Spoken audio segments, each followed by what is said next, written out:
سورة الأحقاف مكية. بسم الله الرحمن الرحيم. حميم.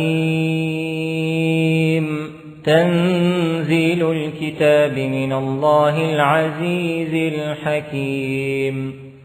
ما خلقنا السماوات والأرض وما بينهما إلا بالحق وأجل مسمى، والذين كفروا عما أنذروا معرضون.